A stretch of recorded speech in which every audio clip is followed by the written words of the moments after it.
guys, welcome back to Amazing RC. As you can see, we're jumping right back into our projects Delta and Gamma build. This is where we're going to take these two stock slashes and turn them into dirt oval track monsters. Now, we've already got our shocks taken care of with the big bore TRAXXAS shocks, and they're attached to these STRC full aluminum shock towers front and back. Now it's going to stiffen things up a bit. What we got to be concerned about now is changing from this stock body to this oversized dirt oval track body.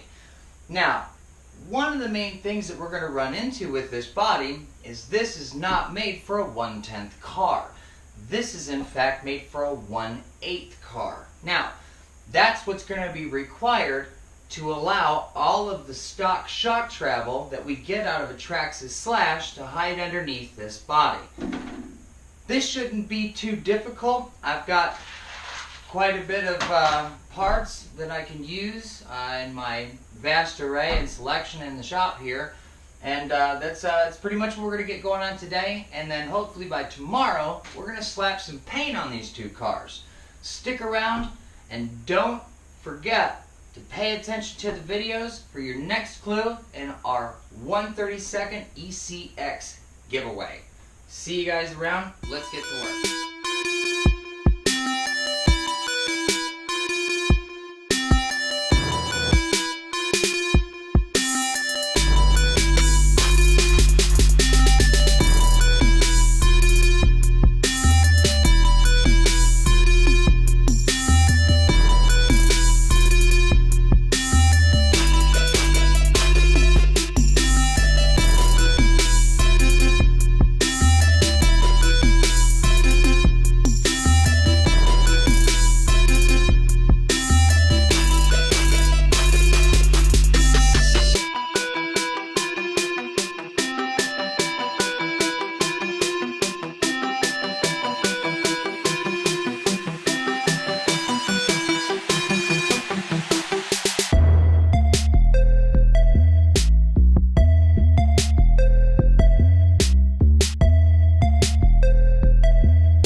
As you can see, we finally have something that is beginning to resemble a dirt oval track car.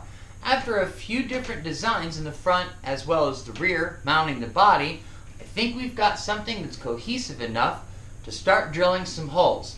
I'm going to go ahead and catch up car number 2.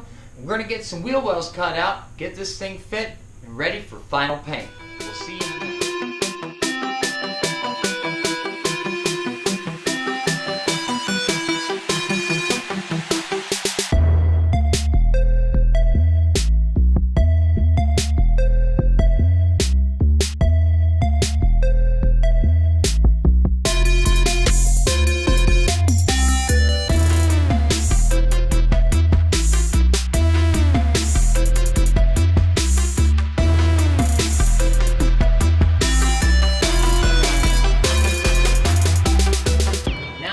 Everything pinned down, I went ahead and I swapped out the pinion and spur gear setup. Now, originally stock in these two models came with a 16-tooth pinion gear and a 90-tooth spur gear, which is ridiculously slow for what we're trying to do. Went ahead and upped the pinion and spur gear setup to a 23-tooth pinion gear and an 86-tooth spur gear. Now that we have the mounting holes cut out, I have the ride height to the vehicles exactly where I want them. However, in doing so, we kind of messed with the camber in the front end a little bit, and that's going to need to be taken care of before we get these cars on the track. As you can see, there is also no room for this bumper. Now, that normally wouldn't be a problem. However, on these Slash models, this bumper not only acts as a bumper, but it also acts as a skid guard as well as a bracing agent. You're going to lose some of your rigidity in the front of your vehicle.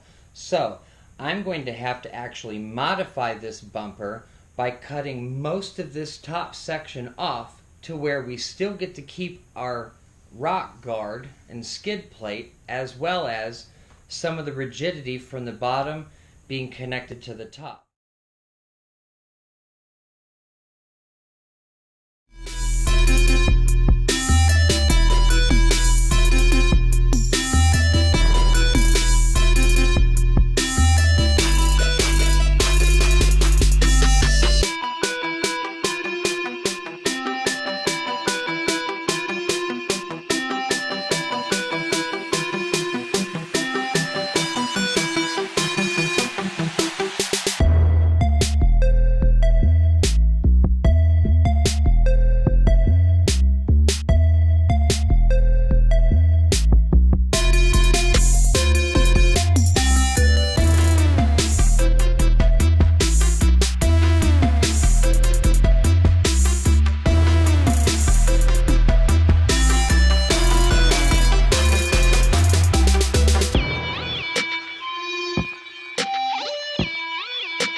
About having two RCs to work on at the same time is it's double the fun. The bad thing about working on two RCs at the same time is it's double the work. But as you can see, we finally got both of the RCs prepped and ready for paint.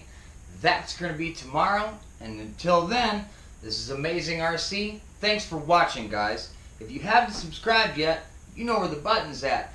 If you stuck around the entire video, hit that like button if you dug it. Be sure to pay attention for the very next clue in our 1/32 ECX giveaway. See you tomorrow, guys.